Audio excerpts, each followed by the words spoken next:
Being Human with Algorithms Corona Special. Today with Andrea Martin, IBM Head Watson Center Munich and IBM Distinguished Engineer.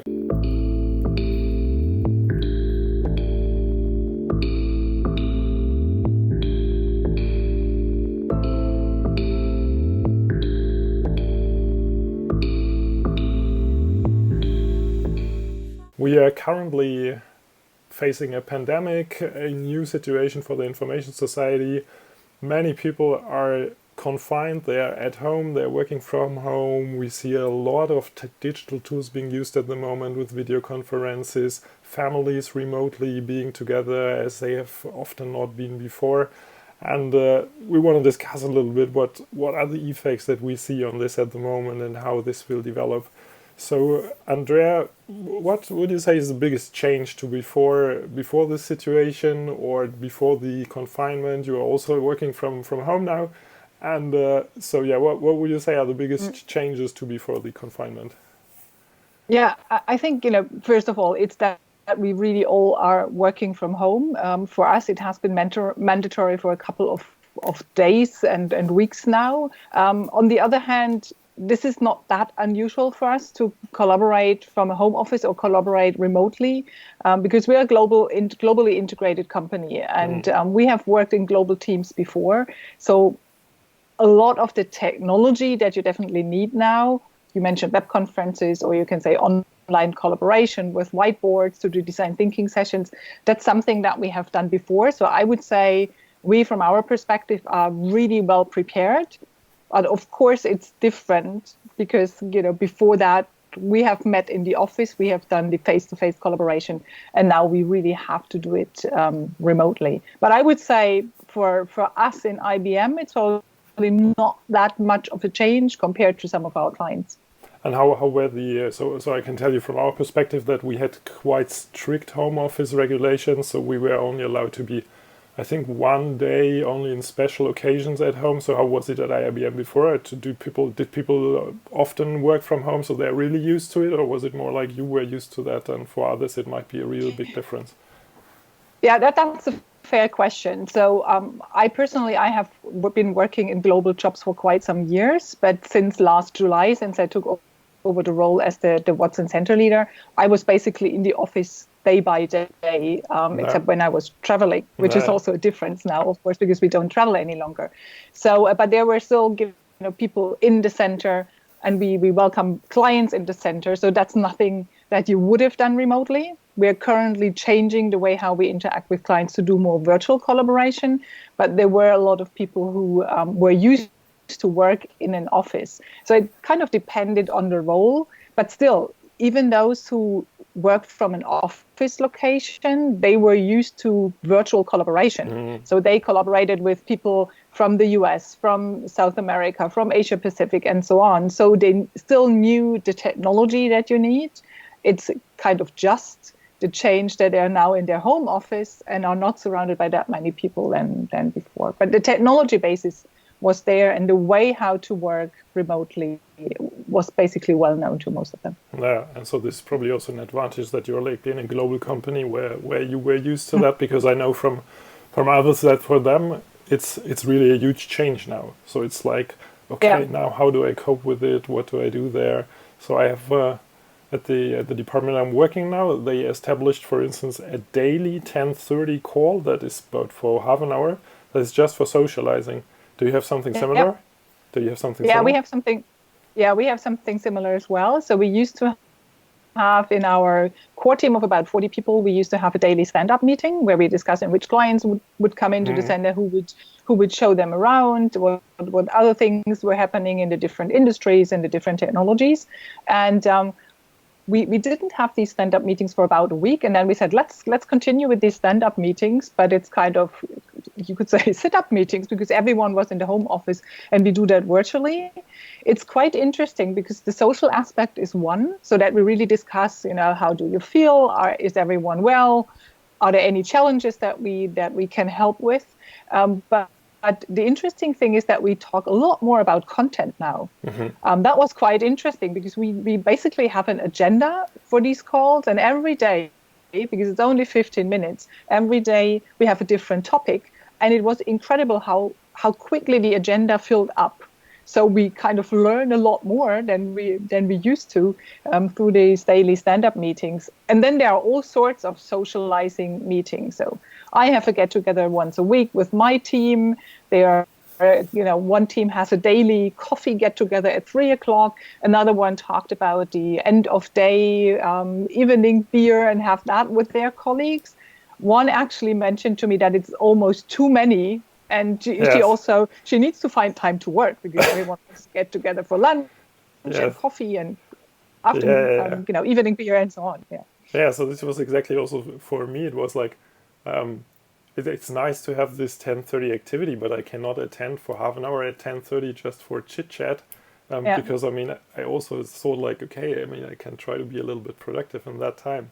And it's also fascinating to me because when I was interviewing Windsurf for the other series for the Being Human with Algorithms, so he said that for him the biggest change that you have, especially with the internet, is this communication, that you have this remote communication thing, and so therefore this is also a very interesting aspect to me, that now even though we are like distant, at the same time we are also very close. So this is this thing of being now also in the living rooms of the people, so to say, or in their workplaces. So it's a little bit also, to me, it's like at the one hand it's distant, at the other hand it's also more intimate than before, because you have the people in your private space where you didn't have them before, and you're also working from there. Any thoughts in that direction?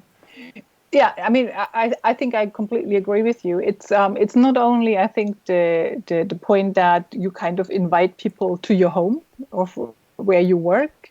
You have these things that the kids run around behind you. I don't have kids, but there are people where kids run after behind them, and we just said that doesn't matter. So they shouldn't send their kids away. It's just the way it is these days, and we have to cope with it. But yes, that creates a certain kind of closeness or intimacy.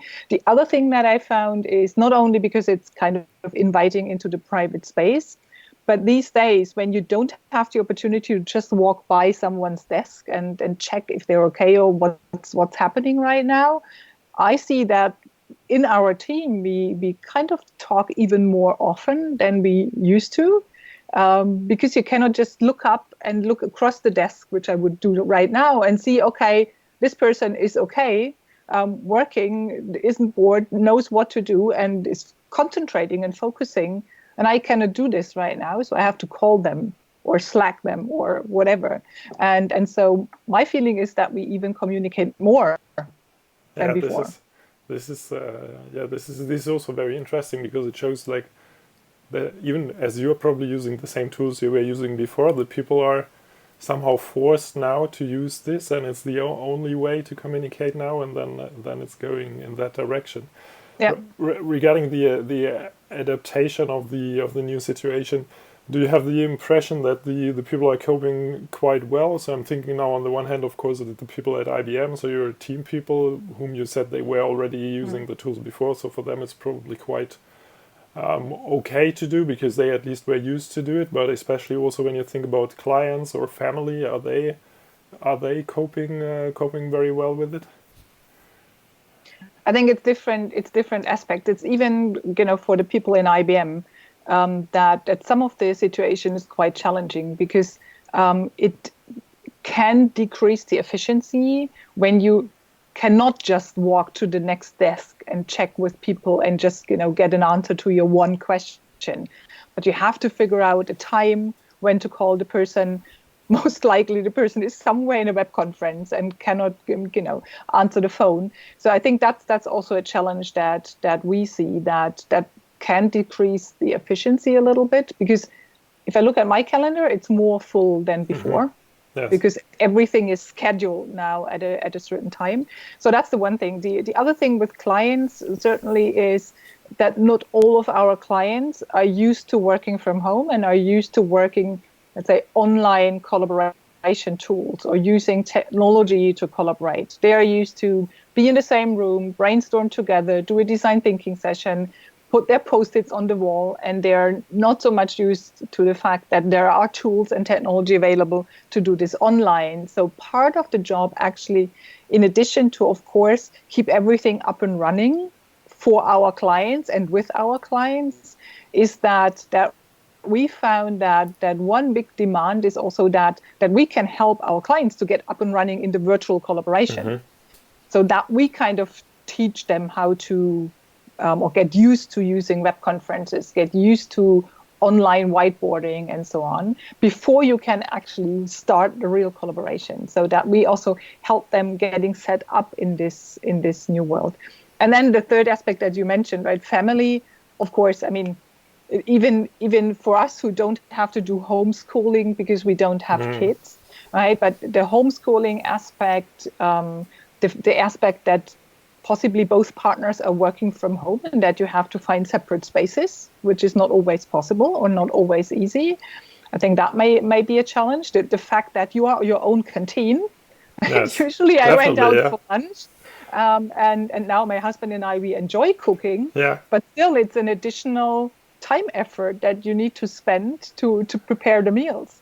It sounds simple, but it's these things that all need to be integrated somehow in the workday or into your days. Plus, how do you wind down after a workday because you don't have commute time? Yes, exactly. You just walk next room or so. When do you exercise? When can you go outside? Yes or no, depending on where you live. So that's all kinds of different challenges, but I think all of them are solvable. Yeah, and I think also especially this last aspect of also having some sports activities, plus also having setting a defined endpoint of the day. This is something that I have challenges at the moment, because it's like, okay, I'm in the same place. I do not have to go somewhere else. And when I'm in the office, it's like, okay, at some time I get hungry and I don't eat in the evening at the office. So typically then I go home for dinner, and I don't have that now. And so that's interesting that you mentioned this, because I actually, before we started with this interview, I checked with some of my teammates to see what they think and how they experience the situation, and they said similar things than you. They said you need a lot of self-discipline to start the workday, have a structured day, and end the workday. You really need to think about how you free up your schedule for important things like eating or exercising or reading a book. And the other thing also was, now that a lot of us face kind of different restrictions, how we can go out or not, to find a room for yourself, right? So that you're not always in the middle of the family, but that you also find room and time for yourself. Whatever amount you need it. And then this is also a very, very important point, because so I'm very happy that we now have a quite big flat here. So me and my wife, we can be in different rooms. So there's not a problem. I know from you that with you it's similar. But I also know that from my students here, they are partly, or some of them are living in the student dorms, and then they have their 12 square meters with shared kitchen. And so plus they are like often or sometimes in the situation that they are without a partner, so they are really isolated. So I know that from my students in Munich partly as well. So and there the situation seems to have a little bit more tension, because then it's like you're really isolated. You cannot talk to someone here so easily. I mean, you can use the remote tools, but you do not have physical interaction with a person. And if it is just you're in the same room with this physical person, which you also sense, and so this is also so I think we are in a very good situation. Or for me personally, I would say that for me, this is like, okay, I could have done exactly the same without the confinement, working for 3 weeks at home. So it's okay. I mean, I win that I don't have the half an hour travel to the office and the half an hour travel back from the office. I lose that I have to put this separation a little bit more. But besides that, if I do the telephone conference in the office or at home, for me, it's not a huge difference. But I see exactly what you said also from your team, that there's in these 10:30 meetings, there were some people that were doing the remark, so yes, totally great to have the 10:30 meeting, because otherwise I do not get my day organized. And so this was also very interesting to me, that for the people, they really needed such fixation points as I mean, for me, it's really like with you. So it's like my calendar is even more full than before, and it's clear from that time to Yeah. that time I do that. But I had it a little bit like that before as well. But it seems that for other people, they were a little bit more living day to day, or like more with the interaction with the people. And for them, it's a real challenge to organize themselves now when they are not in the location where some of the external triggers are coming there. Yeah, absolutely. And what I would be interested in is also, because you live in France, I live in Germany. I have a colleague that actually is in the US at the Yeah. moment, how the cultural differences are, because that's not a cultural difference, but the colleague in the US, he actually he flew to the US before the US closed the borders for Europeans, because his partner lives there. Yes. So he flew out to visit her, and the plan was to return after 2 weeks. And then the confinement started, and with no people going to the US from Europe, there are less flights. So he really has some challenges to come back. But he said, as long as he can stay, he would prefer to actually stay in the US, because it's the two of them. Yes. If he travels back, Yeah. he is on his own, as you say, in his apartment in Munich, and working from home, will not meet anyone during the day. Yeah. And the same for his girlfriend. So at the moment, it works quite well, right, with the 6 hour difference, time difference. But we still collaborate very well. But we'll see how that develops. Yeah. Yeah. Exactly. So it's yeah, and so now, as you also say, like lots of things are possible that were not possible before. And when I was talking with Andreas Bös, for instance, for this series, then we also came to the point that this is a little bit a fast forward for the digital transformation, in the sense that you're forced to use some tools now that you could use before as well, but you were not so much forced to really use them, and there was no way to get out. Because before, if you Yeah. did not want to make the conference tool, at least when you were nearby, you could also visit. I mean, okay, when you have someone in the US, it's obviously difficult. So do you also see that? So that this is making the path that was started before, that we go also more towards virtual interaction, that this is happening faster now, at least for a temporary time now, until the confinement ends. I think it's hard to really look into the future and see what's coming, but couple of thoughts to that. So yes, I think that the collaboration in the future will look differently than it used to, right? Because I think now a lot of people find that they don't have to travel, that they don't have to meet face to face, and can still be effective in terms of the outcome that they can create with digital collaboration. So I think, the time that we now come up with virtual offerings for our clients and how they can experience what we typically have in the Watson Center to show them, I don't think it will completely transfer to that, but it will probably become kind of a mixture. We will also do some things virtually that we used to do only face to face. So I think it will be a mix. There was this funny Twitter, that funny tweet that goes around these days that asks, who is the real driver for digital transformation? Is this the CEO, the CTO, the CDO, the CIO, or COVID-19? Right? And I think there's a certain truth in that. I don't think we will go back to where we were. I also don't think that we will stay where we are now, but it will be a mixture. On the other hand, I also see, reports and opinions out there in social media and in the news. They say we shouldn't focus that much on digitalization, but rather on sustainability and what happens to society. So they are kind of I think the middle. It's always, it's not black and white. It's somewhere in the middle what we will face. Yeah, and so one thing that I also find interesting is when you go out now for doing shopping or for getting some fresh air, that it's really interesting, because the world is just more empty. So there are not so many people. Here in France at the beginning, it was extreme. So there it was really, we went shopping with the scooter, and so we went for 2 times 20 minutes, and we met 3 people in the entire 10 kilometers to go and 10 kilometers going back. And it was really like someone stole all the humans from the world. And then there are also these videos where you see that in Venice now, the lagoons, they are like more clear water. You have more animals coming back. So, Yeah. do you think it could happen? Because it's like before we had this COVID-19 thing, there was a lot this Fridays for Future environmental Yeah. movement, and it was like, okay, it's absolutely impossible to stop flights, and it's impossible to reduce this stuff. So do you think it could have also positive effects in that direction? That after the confinement, um, maybe, I don't know, I'm just thinking aloud a little bit, so that the people are thinking, okay, yeah, it's possible to reduce my flights. Also, me in the scientific community, we are doing now online conferences that you can partly definitely also continue to use for having more frequent or better exchange even. Do you think it will also have can also have an effect on the environment friendliness? Yeah, I would hope so. While just today I read an article and I also kind of spent some thought. I don't think it will be the rescue, so to say, Yes. because I think a lot of things will come back. Maybe not to the